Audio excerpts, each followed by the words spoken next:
When the explanation for an event creates a question, it casts a shadow over that explanation. My next guest with his insightful book presents the most straightforward, common-sense series of points regarding the assassination of President John F. Kennedy, which took place 50 years ago this November. Now, while many books over the years laid out before you a single theory and belief and focus strictly on that and what took place over those 4 days in Dallas, this book places you on a bridge of questions, and the author leads you to the truth versus what our government commanded you to believe. His book is They Killed Our President, 63 Reasons to Believe There Was a Conspiracy to Assassinate JFK. He is the former governor of Minnesota, former pro wrestling champion and commentator, actor, TV host Jesse Ventura. Good morning, Governor. Good morning. Nice to be here. I guess that long list is because I can't hold one job for too long. Well, first things first, let me give you, the listener, a heads up because Governor Ventura is going to be over at Bookends. It's coming Thursday, October 3rd, 7 p.m. That's at 211 East Ridgewood Avenue in Ridgewood, New Jersey. And, as they say on TV, but wait, there's more. When you get the Killed Our President, you're going to see a series of links to YouTube videos, and you can also see them as official Facebook page, facebook.com/official Jesse Ventura, because what you write, Governor, in the Killed Our President, combined with the videos that you reference, I think your book really gives the most easiest way for someone to understand the impact of everything, all the actions that took place that brought about the death of the president and many people, as you present in your book. Well, people need to understand what took place that November 22nd, 1963. You strip everything away, it's simple. It was a coup d'etat. It was the changing of our government, not by vote, but by violence or with a bullet. And that's called a coup d'etat, when you overthrow a government and it's not done at the ballot box. And as much as, I find interesting how people in this country want to live in denial. They really, some of them don't want to hear the truth. Some of them want to live in this denial world that somehow the United States and our government is immune to things like coup d'etats. Coup d'etats can happen in many, many different forms. It isn't just like the military coming in and overthrowing a regime.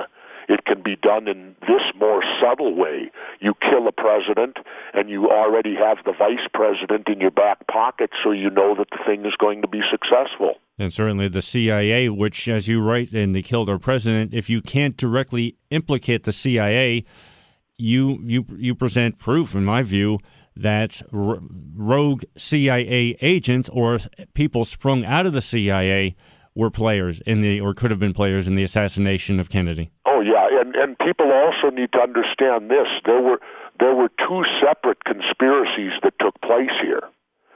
First was the conspiracy to actually murder our president, and then there was the conspiracy to cover it up afterwards. Now, you have a few players that are involved in both, and then you have other people that are simply involved in one or the other. But there were two conspiracies that took place that day, the conspiracy to murder the president, and then the conspiracy that followed in which to cover it up at all costs. The big thing to me that should jump at people, and I did this on purpose, I demanded it, to put the Katzenberg memo first, right out of the book. I mean, this was a memo written by the then acting attorney general because naturally Bobby Kennedy was, he wasn't going to function.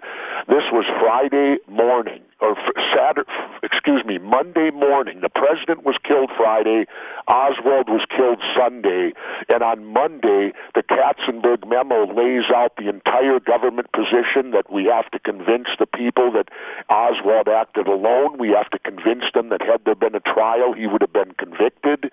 The whole thing's laid out. It spills it out right there. How can they possibly run from that and tell us this crazy story and perpetrate it for 50 years? Well, the reason is the mainstream media. Mainstream media doesn't want to be embarrassed and doesn't want to admit that they sold us this malarkey for 50 years and that they're as much responsible for the cover-up of the cover-up conspiracy as the conspirators were who actually killed the president. All right, Governor Jesse Ventura, his new book, They Killed Our President, 63 Reasons to Believe There Was a Conspiracy to Assassinate JFK. Governor's going to be at Bookends at 211 East Ridgewood Avenue in Ridgewood, New Jersey. That's coming Thursday, October 3rd at 7 p.m. on Facebook. It's facebook.com/official Jesse Ventura. You're listening to Issues and Ideas. You mentioned there are two conspiracies. Let's start with point A and we'll go to point B, and that is first the assassination. And I'm not going to go through with the magic bullet theory and all that because you just, if you don't know, you basically have to suspend all laws of physics to even come close to believing that. But I want to focus on the rifle Oswald is said to have used. What do we learn just by focusing on that point as far as what the reality, possibility, and the fantasy is just from that element? Well, the big thing is initially it was described as a Mauser, which is a much better weapon. It was a weapon that you actually could believe could be used in this type of operation. And the thing I love, what I did in the book is I have quotes from police officers now. These are not, as they like to lump us together, conspiracy theorists or anything like that. These are actually quotes from police officers and police officials that day in Dallas. And there were a half a dozen of them initially that described, and one of them was a super, if you want to call them, gun nut, because he owned a gun store, this one police officer. So he was highly respected in his knowledge of weapons. And a half a dozen of them, including, I forget, high-ranking ones, referred to the rifle as a Mauser. And then all of a sudden it transformed. It morphed into this Mannlicher Carcano, which had a complete paper trail on it. That's the other thing that really stinks. At that point in Texas, you could go into any store in Texas and buy a rifle and not even have it registered. And yet Oswald buys one allegedly through this catalog system out of Chicago where it leads a complete paper trail right to him. That ranks up there as far as stupidity with the belief that, just assume with the company line, Oswald shoots the president. What's he going to do next? I think I'll go watch a movie. Well, first you got to have a Coke and a smile. Absolutely. That was the inspiration for the Mean Joe Greene commercial later on. Exactly. Well, that's what he did. Because when Oswald was discovered in the lunchroom a mere minute, within minutes of the shooting, within 90 seconds of the shooting, he was in the lunchroom with a Coke in his hand, and he had been seen by other people working there, as well as Truly, the guy who ran the building, as well as the police officer that came in with him. And then those two later changed their testimony because they couldn't make the time element of Oswald getting from the 5th floor all the way down to the 2nd floor lunchroom. They couldn't allow him to have bought the Coke because that would have taken too much time.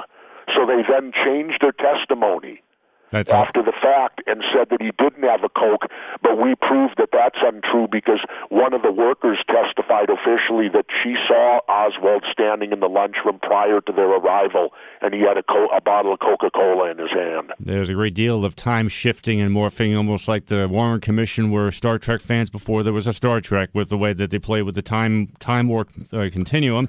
Now, as far as the conspiracy, it seems like, even for the casual observer, if you were a witness who allowed your testimony to be changed, you had a greater life expectancy than a witness who was willing to testify. Oh, yeah, and the ones that were willing to testify were never called. I remember personally doing my TV show, I met with Mr. Newman, and everybody's seen him on the Zapruder film because he and his wife and their 2 children are down on the ground, and he's covering them over as the shots, protecting them. And I talked to Mr. Newman directly, and he was physically the closest human being to the fatal headshot. It was right in front of him. And yet the Warren Commission never even talked to him. He told me this. He was never called in. He was never even talked to. An eyewitness, the closest living human being to the fatal headshot, and the Warren Commission didn't even bother. They didn't even think he was worth speaking to. Wrapping over time with Governor Jesse Ventura, his book, They Killed Our President, 63 Reasons to Believe There Was a Conspiracy to Assassinate JFK. Governor is at Bookends. It's coming Thursday, October 3rd, 7 p.m. That's at 211 East Ridgewood Avenue, Ridgewood, New Jersey. And on Facebook, facebook.com/official Jesse Ventura, and listening to Issues and Ideas. You sum up and you conclude your book with a look at the various likely candidates for triggering the assassination. They include the obvious, the mob, the CIA. one of the more intriguing, until you read some of the evil associates he had, was Lyndon Johnson.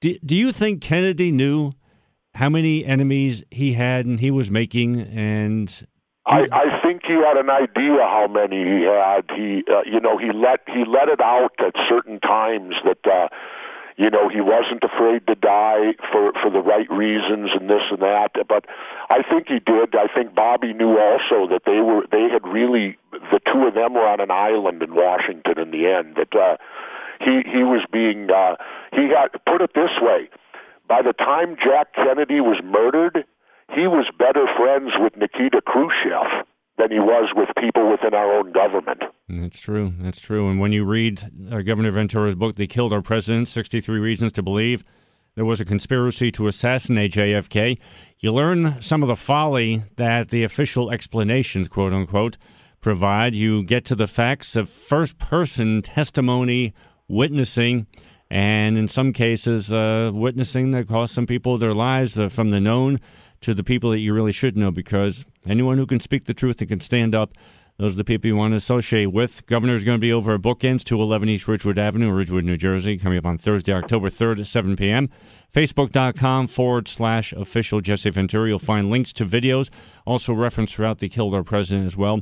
Further your education, and use this as a foundation for issues of today as well, for demanding the truth and the facts from our government. And if the people in the government don't want to supply you with the facts, stop supplying them with the jobs that they have in elected office. Governor, thanks so much for being here this morning. Well, thank you very much. I appreciate it very much, and it's nice to speak with someone in the media with an open mind that will look at actual facts instead of with an agenda to perpetrate the government's case on this particular issue. Yeah, thank you for a job well done. Jesse Ventura on Issues and Ideas. Thank you. We'll talk again.